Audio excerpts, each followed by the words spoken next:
Okay, ladies and gentlemen. Melody? Thank you everyone for coming here this evening to support No Person Left Behind, No Resource Wasted in celebration of inclusion and sustainability. My name is Rachelle Unreich and I'm a writer and journalist. A warm welcome to Lord Mayor Sally Capp, Member for Caulfield David Southwick, the Deputy Mayor City of Bernara Lee Zhang and Councillor Sam Parasol of City of Bernara. To begin with, the City of Melbourne respectfully acknowledges the traditional custodians of the land, the Wurundjeri people, and to all the people of the Kulin Nation, and I pay my respects to their elders past, present and emerging. This evening we celebrate the achievements of Jewish Children's Aid Society, which began in 1882 as the Melbourne Jewish Orphan and Neglected Children's Aid Society.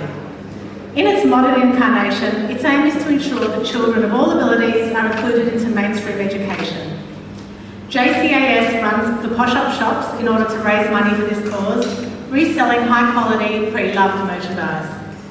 One of the highlights tonight will be the Posh shops Fashion Parade, focusing on the importance of upcycling. If you're not familiar with the term, it's when something is reused and reimagined to give it a new purpose. And today I spotted Aviva Gandler here, who's a design student who I know baked shirts till they were hardened and used them as a shoe heel. You'll see the works of 3 young designers from RMIT who've created outfits under the guidance of their mentors, some of whom got so inspired that they actually contributed their own wardrobes to the parade. Who needs Valentino when you can have vintage instead? Right now we're in the midst of a fashion revolution. Catchphrases such as sustainability are in vogue, and we recognise that the fashion industry is the world's 3rd largest polluter. There are the dangers of fast fashion, where there's a tendency to fill up landfill with clothes, as well as the downside of retail therapy, where new wardrobes come at a price of waste and disregard. On the flip side, as you see tonight, fashion can be used to make a positive difference in areas such as social justice, sustainability and environment. This show demonstrates what we need to keep doing, keeping our clothes, favouring pre-loved items and finding a way to re-envision and reinvent pieces that we thought had passed their use by date. I hope that after you watch tonight's show, you'll start to consider what you think is valuable and appealing. I saw a woman I knew recently who looked fantastic and I said to her how great she looked and she said, "I've been shopping in my own wardrobe." And I thought that's probably something a lot of us could afford to do, and I really think that there is a real difference when you dress like that. You're certainly not going to have a fashion doppelganger in a crowd when you wear something that has been pre-loved or something sourced from Posh shops. Today we sit in the Block Arcade, an iconic Melbourne location. It was completed in 1893 and it got its name thanks to the popular saying, "doing the block," where a tradition whereby men and women would circle around the block before going to VFL games. At that time you could have bought the Hogan tea rings for £18. I'll now introduce our first speaker, Dr. Melody Curtis. She's a board member of JCAS and has worked as a Melbourne GP for 30 years. She finds it amusing that she's speaking at a fashion parade because she says she's no fashionista, but where she is an expert is on the topic of inclusion. She has a deeper understanding of the topic, having counselled people for many years through her GP work, and she understands how important belonging is to someone's mental health. She introduced the fashion design program to the Posh shops, so I think her fashion sense is truly instinctive. Please welcome Dr. Melody Curtis.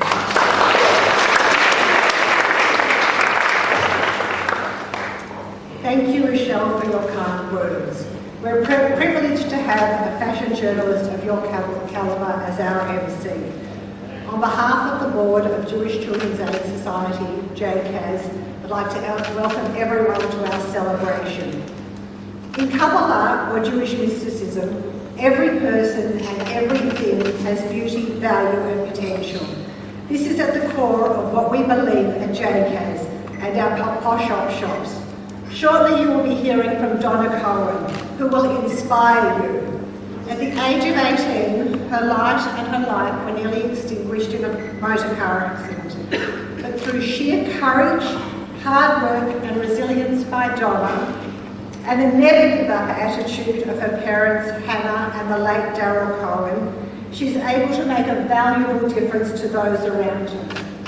She truly lights up a room, and we are so proud that she is our first inclusion ambassador at JCAS. Her beauty, value and potential has been realised.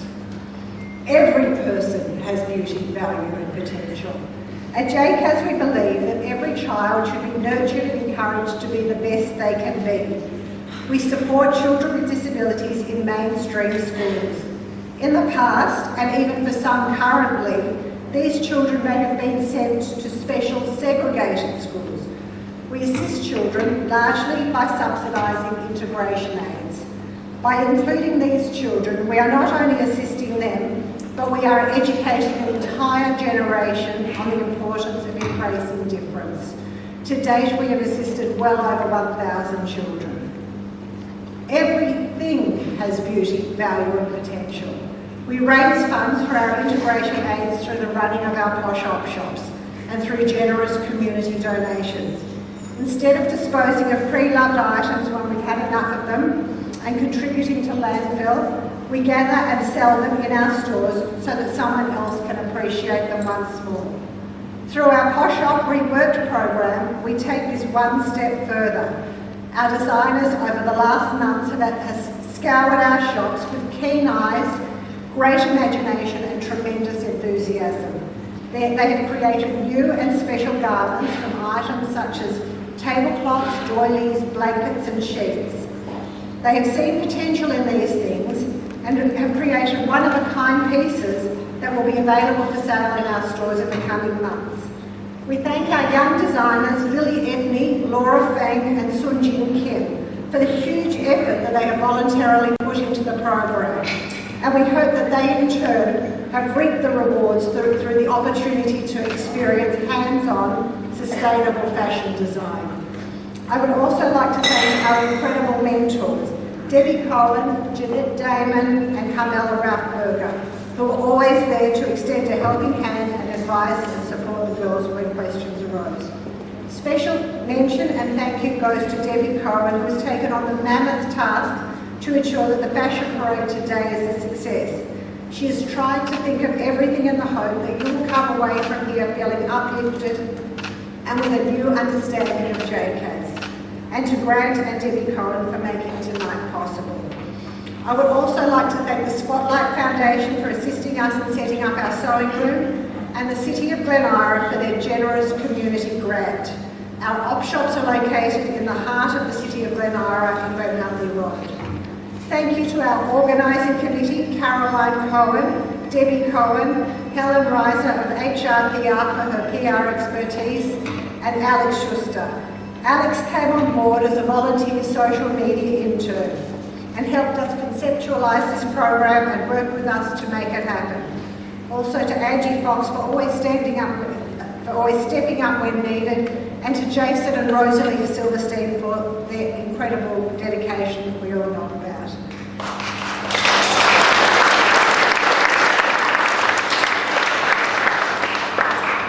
Thank you to my wonderful husband Stephen, who I think is at the door and probably can't hear this, who always dedicates countless hours to JCAS as he has on this occasion. Thank you to our JCAS President Trevor Cohen and his wife Heather for making this beautiful venue available to us. And I would also like to acknowledge our generous sponsors and supporters who truly make a difference. David and George Lyle of Millbrook Group and Joe Walton of Gorman Allard Shelton are here this evening, among many other sponsors as well. Thank you also to Pam, Amanda and the team of Masters Institute of Creative Education for Hair and Makeup, Dion Barraclat and Sam Tagoni, Photography, Rosemary Caulfield and our fantastic caterers, all things equal. I hope you're enjoying it.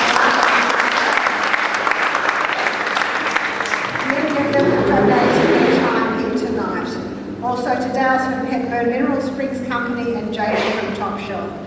Thank you to our volunteers today and our volunteers always. Our organisation could not operate without you. As a result of the work of our volunteers, we can honestly and very proudly say that 99% of all funds that are donated to our charity go directly to our purpose of inclusion of children in schools. We are always in need of volunteers. If you would like to become involved, we would love to have you. We also very much appreciate donations of your pre-loved goods and your monetary donations as well. Please follow us on Posh Shop Instagram. We have plans for a big designer vintage fashion sale in the first half of next year, and we hope also in another beautiful venue. And if you have something special in your wardrobe gathering dust, please consider donating it to us for sale at that sale. We promise that we will give your garment the respect that it deserves and that someone else will love it as you have. Please note too that you can see the details of the composition of the various garments that you will see tonight on the Posh Shop Instagram in the coming days. So please follow. You might be surprised about what you see. Thank you for coming tonight. I hope you enjoyed the evening. And I'd like now to call up our three young designers, and Lily Edney, Laura Fang and Sunji Kim, and Jeanette David, one of the mentors, to present them each with a certificate.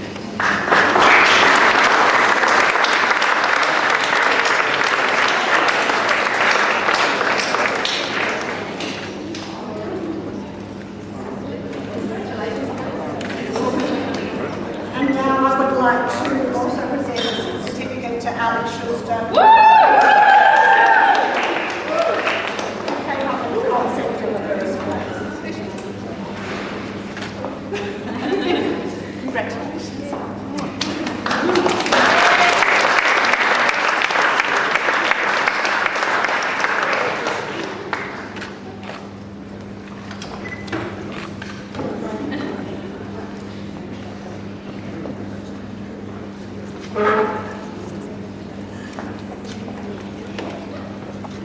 You've heard a little bit about our second speaker, Donna Cohen, who's somebody I remember well from when she was a teenager.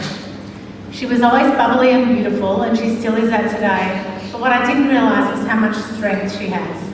A survivor of a motor car accident, she's also the inaugural Inclusion Ambassador at JCAS, and she's used her position as one of strength and to educate other people. She's been volunteering at Posh shops for over 2 decades, and she's a regular speaker at schools talking about the importance of young drivers taking care on the road. She has a family connection to the charity as they've been involved with JCAS for the past 6 decades. Please welcome Donna Cohen.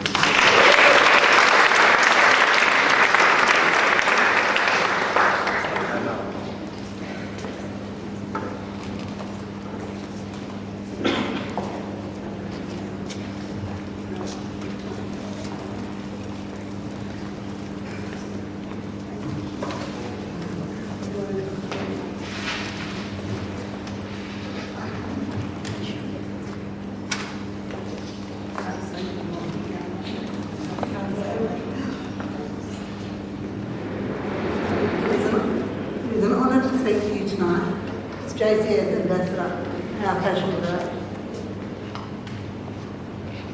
Today's event combines 2 passions of mine, inclusion and fashion.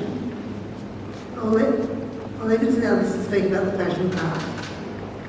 I want to take a few moments to speak with you about inclusion and my experience, which I think demonstrates the importance of inclusion at events like this for everyone.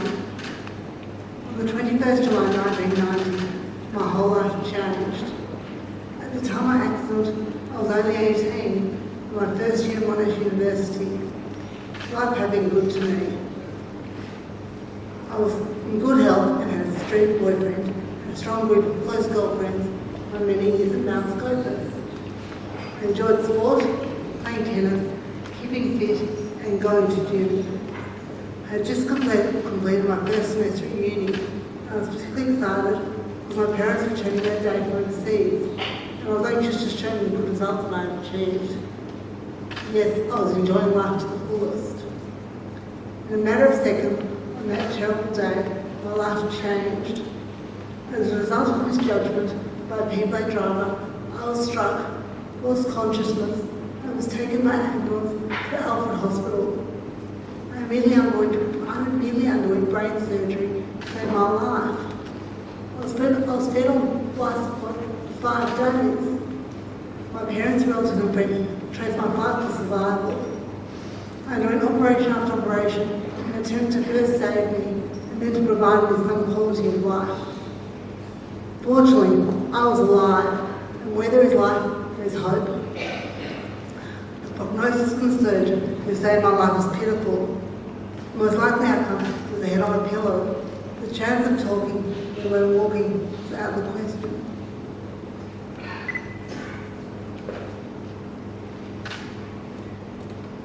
I was bed for 27 months. I had lost the ability to eat and swallow. It was almost impossible for me to undergo any therapy due to my inability to control my behaviour. The therapist could not cope with this sort of behaviour and often cut the session short. My parents were warned of all that was involved in taking me home, including the likely onset of epilepsy and the huge problems associated with home care. Despite those warnings, my parents removed me from hospital and commenced a program of rehabilitation that was conducted from our home. The program continued for a period of 15 months, working with a group of at least 200 volunteers. It required the coordinated movement of five persons at a time, one each leg, one each arm, and one on my head. At the commencement of the program, I was hardly able to call any distance, but as time progressed, the distance increased dramatically. My speech gradually returned, and although evidence of slight improvement in my short-term memory, it's particularly interesting to note that this program had almost no support from the medical profession. After 14 months, I returned to mainstream therapy. This included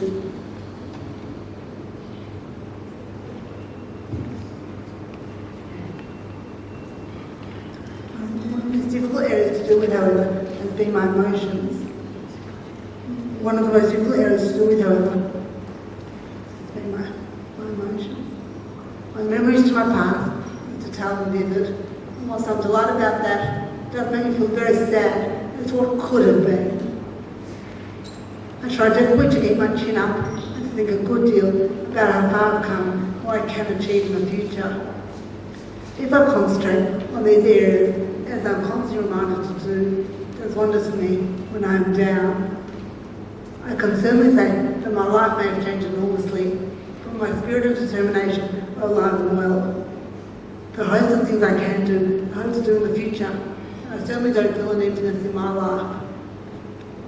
I will tell you some of the things I can do or have achieved, and whilst they may seem dull and mundane to you, to myself and my family, these are real achievements. I'm able to get around the house independently without any assistance. I'm able to get around without to shower and dress myself completely, but I do need assistance with my shoes and my hair. I make my own breakfast. I operate my own TV and sound equipment. I assist in preparing meals. I start at home. I attend to gymnasium several times a week. I volunteer at the Posh shop weekly. I depend very heavily on my family, my sisters, aunts, cousins and friends who often invite me to their homes. Without their support, my life would be very lonely. My major aim in life is to become independent. Whilst this may look to be a dream, when I consider what I've achieved today, I believe that anything is possible. In fact, it is possible. In September 2012, 22 years after my accident, I finally moved into my own apartment. I'm telling you this because I was one of the lucky ones who was given a chance. When you think about it, life's a game of chance, and in this regard, some of us have more luck than others. Some of us have sheer bad luck, some of us have no luck at all. It'd be nice to think that those of us with more luck than others could help those who are not so fortunate. I'm proud to say that I have been appointed the first ambassador to JCAS, the Jewish Children's Aid Society. JCAS is a small charity, but they do lots of important work.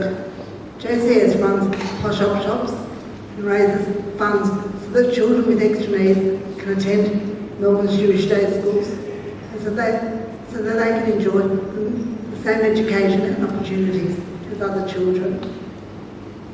As I mentioned, I've been volunteering at the Posh shop weekly for the past 20 years. JCAS believes that every Jewish child has a right to a Jewish education and to enjoy all benefits of inclusion and belonging. JCAS touches nearly every classroom in every Jewish school and is currently assisting about 250 children. In doing so, it educates everybody in the class about the importance of acceptance and inclusion for all children. And in today's fashion parade, we will also see the value of inclusion and how involving people of all experiences and types is for everyone. It's better for everyone. I hope that today I've given you some sense of what it's like to have my challenges and how I have attained my strength and happiness and meaning by finding my place in society, and how you want to, if you want to help others with their strength and happiness and meaning through inclusion and acceptance of children with extra needs. I hope you enjoyed tonight. Thank you.